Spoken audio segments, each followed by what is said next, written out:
Сәлем достар, бүгін сіздермен көп адамда кездесетін процесс туралы сөйлескім келеді. Мысалы, мынандай жағдай көп адамда кездеседі. Ол бір жұмыс болсын, жұбайлардың ортасында, немесе көшеде кез келген бір жағдайда конфликт болған кезде уақытында сол моментте жауап бере алмай, бірақ кейін үйге келгесін, немесе бір ашуың басылғаннан кейін мен осылай жауап беруім керек еді ол адамға, былай деп айтуым керек еді деген сияқты түрлі вариантты іштей айтып, ол нәрсені бірнеше рет қайталап, сол үшін уайымдап, ойланып, мен неге жауап бере алмадым деген сияқты жағдайлар көп кездесіп жатады. Оның бірден бір себебі, мысалы, оны біз гештальт терапияда ретрофлексия деп айтамыз. Яғни сыртқа шығу керек, сыртқа бағытталған сөз, сыртқа бағытталған ашу, тағы да бір іс-әрекеттердің барлығын адам өзіне ішінде ұстап тұруы. Яғни белгілі бір өзіңнің ойыңды жеткізуге, өзіңнің ішіндегі ашуыңды шығаруға деген балалық шақтан, көбіне ол балалық шақта қалыптасады, балалық шақтан келе жатқан іштей тыйым.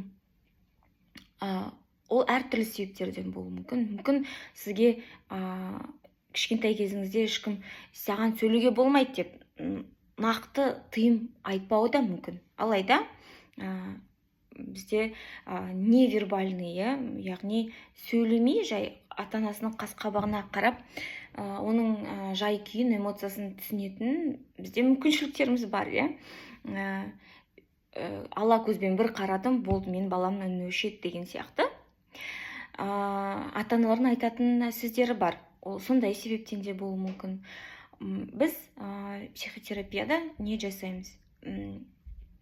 Адам бала кезінде өзінің жаңағы іштегі бұрқылдап жатқан ашуын осылай жауап бере алу мүмкіндігін жоғалтып алған себебінен, қабілетін дейікші, мүмкіндігін, ол кезде адамға, кішкентай балаға ол бір қауіпті жағдай болып сезіледі да. Яғни, мысалы, мен қазір әкеме немесе адама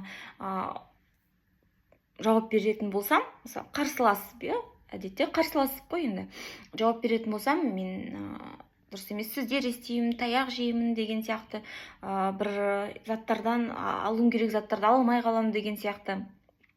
Сондай біз іштей шешім қабылдап, кез келген сондай сол бір болған, бір емес енді бірнеше біздің сол паттерндарымызды қалыптастырған жағдайларға біз ересек болсақ та, жауап бере алатын жағдайда, қауіпсіз жағдайда болсақ та, жауап бере алмай жататын моменттер болады.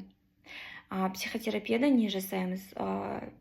Білесіздер, психотерапевт, психолог, ол осуждать етпейді, сізді қабылдау, яғни сізге безопасный контакт құрғаннан кейін, сіз сол жерде кішкентай кезде адам алу керек болған қабілеттерді, навыктарды сіз өзіңіз безопасный ортада психологпен бірге эксперимент ретінде түрлі техникалармен психологтардың қолданатын, соны жасай отырып, адам өз өмірінде, яғни менің адам өзіне менің жауап бере алатын, қарсыласа алатын өзімнің құқығымды өзіме қайтарып аламын деген сөз. Яғни қайтара аламын, және де маған сол үшін ештеңе болмайды деген түсінік келу қажет. Сол кезде жаңағыдай іштегі, басында айттым ғой, жауап бере алмай, кейін іштегі жвачкалар азаяды.